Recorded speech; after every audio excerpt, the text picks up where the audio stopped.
What's up, guys? I'm Israel. And I'm Kevin. And welcome back to our podcast. Today, we'll be talking about is social media helpful or harmful? And today, we have a special guest with us. We have Davi here with us. Would you like to introduce yourself? Yes, I will. What's up, guys? Today, I'm joining them, Israel and Kevin, on their podcast. All right. That's good. We got Davi here. We're going to ask him some questions, see what's his opinion on these questions, and we're just going to go from there. And our first question for Davi here is, do you think social media is more helpful or more harmful overall? Why? Why do you think To be honest, there's two parts.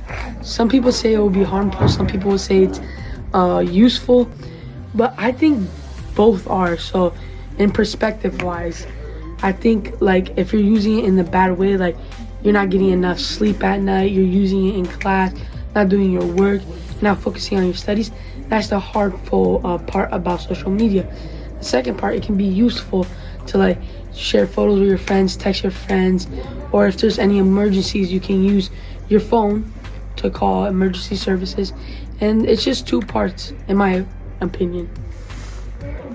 Okay, that was a good answer, Davi. I like that very much. I agree with you. And for your second question, since we're interviewing you, your second question for you is, how does social media affect the way people communicate with each other? You got this, champ.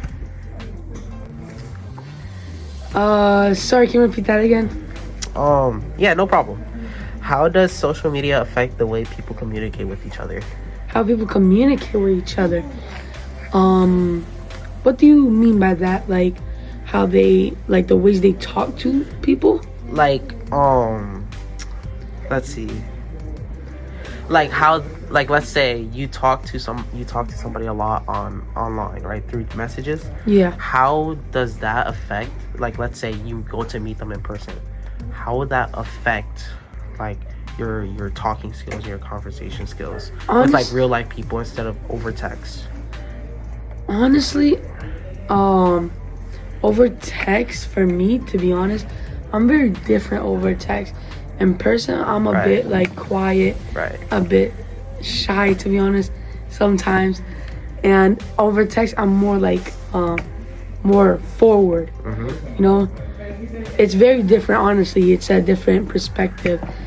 But I think you shouldn't be talking online because you never know who's on the other screen if you don't know them. Correct. But, yeah. That's the main part of it. It's just different, to be honest, for me. All right, nice. Good answer. I like that answer. And our third question for you, Davi, is what are the biggest benefits of using social media? Honestly, me watching my favorite sports team, like Real Madrid, beat Barcelona because Barcelona isn't that good. And maybe finding a job because Kevin really needs one. I heard his brother say he stinks up the room a lot, just plays video games all day. Personally, I'm employed because I played with this guy. I'm employed personally because I went online. Yo, how much hours you for work? A job. I work 8 hours. That's normal hours. You work 0. I don't know why Let me know when you you go to work so I can tell you put the fries in the bag, alright, bro? Alright, bro. We do have fries. It's $4, by the way. Alright, I'm coming. I have that in my head. And is that all? Oh yeah, and I'd like to add something. It has benefits because, yes, like you said, it can help you find jobs, but it can also help you with, like, let's say you have you could connect with friends, right? You could connect with family members that you haven't seen in a while. And it can really just help you overall with, like, things you need and stuff. Like, you can order stuff online. You can order, like, food and stuff online. DoorDash is low-key to go. If you don't have time for, like, going to a grocery store, you could always just, like, let's say you got Uber Eats, you have Instacart, you have all this that you can use. Yummy in my tummy. That you can use for your advantage. Yeah, exactly. So yeah, that's our take on this question. To be honest, speaking about that, I don't think I'm ever using DoorDash again because these guys decide to deliver something like I wanted to make me some mac and cheese, right? On a Saturday night. Yeah. Open the package, right? And it looks like it has 2 rat holes in it. Nibbled rat. I'm not even lying. Nibbled rat holes in the mac and cheese box. And I'm like, why? You know? I called them. They emailed me saying they can't refund me. I'm burning the whole place down. I'm going to the headquarters. Hey. I'm taking my money back. I don't think you can do that, bro. I think that's something called arson right there. I don't know. But yeah, that's our take on this question.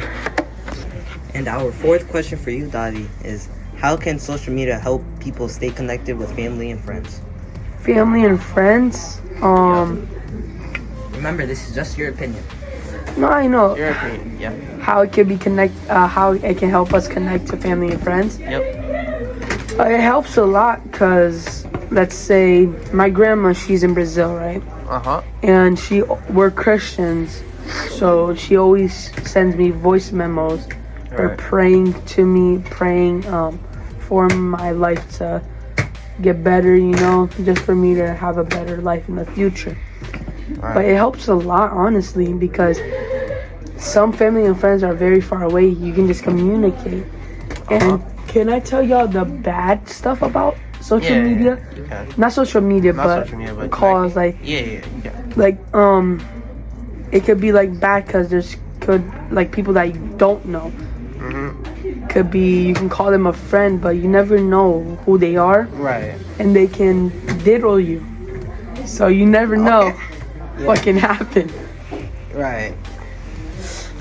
Yeah, I agree with that. I mean, Kevin has some experience with that too. No, Sorry. I do not. Yeah, well, don't take this guy accountable for anything.